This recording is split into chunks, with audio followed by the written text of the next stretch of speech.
Guys, nakita ko ngayon ng legit na biryani house. Turkish food. Pare ko, nagsama-sama na naman ang Team Pobre. Sa malayo pa lang, naamoy na namin ang napakabangong amoy ng mga biryani. Kita namin si Kuya Tantuni. Kuya Tantuni na Turkish food. Merong shawarma, meron ding mga biryani. May hummus para sa usawa ng pita. Bago nga pala kami order, syempre di mawawala ang aking pag-uusisa. Kasama ang buong team ng mga pobre, nagkayayaan kami rito sa may Maffle Grove. Sa amin nga paglalakad, sobrang bango. Kaya naman nakakuha ng atensyon ang Kuya Tantuni Turkish Restaurant. Shoutout nga pala kay Kuya na nagluluto. Pinaunlakan nyo kaming mag-video sa kanyang restaurant. Kita mo naman, oh, nag-peace sign pa siya, di ba?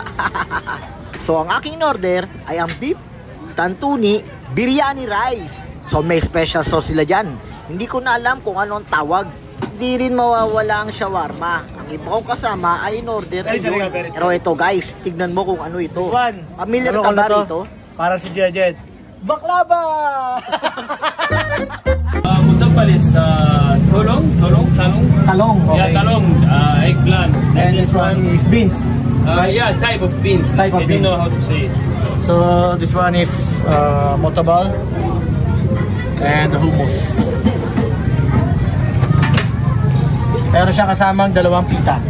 Para sa mamahilig sa ganitong uri ng pagkain, like shawarma, biryani, kahit anong mga Indian food or Turkish food, punta na kayo dito sa Maffle Grove.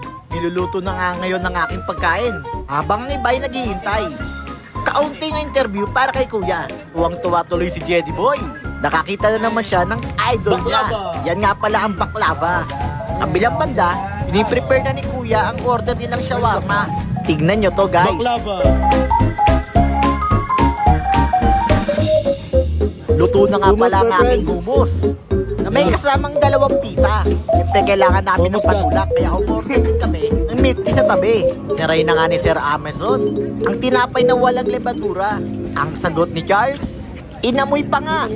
Lasang panis daw. Iba ka, Toy. Binigay na nga sa akin ni Kuya ang aking order na beef Tantuni biryani rice.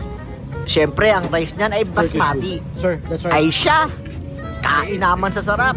Igay ko muna kay Sir Amer para amuyin. Required ba talagang amuyin bago kainin? Video muna tayo sa kanyang pagluluto habang iniintay ang order ng iba para sama-sama kami at sabay-sabay magsasalo-salo. Naubusan na nga pala kami ng shawarma. Chicken shawarma nila ay limited na lang, kaya ibang in-order ay biryani na rin. Sa halagang 200 plus, busog na busog ka na at napakasarap pa. Sa amoy at aroma, panalo ka. Dahil iba rin talaga mga spices ng mga Turkish food. Minsan, maaamoy mo na parang mga Indian ang mga lasa. Tignan na natin yung kanila beef. Kita mo, ako yung umorder, pero hindi ko alam kung ano ang tawag. May lang kasi ako sa net tinatawag na biryani rice. Tantuni means food. Ang tantuni nga pala, ibig sabihin, mga hiniwang, karne ng baka, o ng lamb. Enjoy na enjoy si Jedi Boy. Akala ko hindi niya magugustuhan yung lasa, pero swak sa kanyang panlasa. Sa kabilang banda, si Charles naman ang titikim. Tignan natin kung ano kanyang sasabihin. Hindi, yung totoo saan mo kanina. Yung nagsasawa tita. Oh. Ayaw, di ba?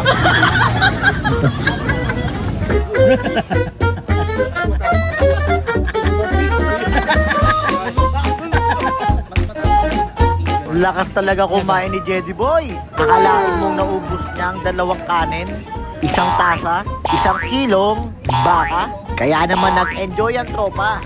At malamang babalik kami kay Kuya Tantuni Restaurant Turkish Food. At pasensya nyo na, ang pangit ko dyan. Nalakas ko din ba naman kumain? Very being satisfied. Busog na Team Pobre. Kaya naman si Sir Amer at kasama mo talaga. Naku po, hindi mauubusan ng kwento. Matapang na mga spices. Matabang to pagkain ko pa lang ng biryani. Pero kay Charles, ano sabi mo? Panis. Amoy panis. Yung sa kanin di luto. Yung kanin lang. Pero gusto yung ano. Hi Kuya, welcome to my vlog. Ano? Pita. Ano yan sir? Walang ano? Walang Lebadura? Lebadura, lebano. Walang leba. Lebadura. Tinapay na walang lebadura. Libido. Dahil busog na kami, kaya na kaming umuwi. Maraming salamat sa panonood. Please follow and like my page. Kasama ang Team Pobre. Salamat!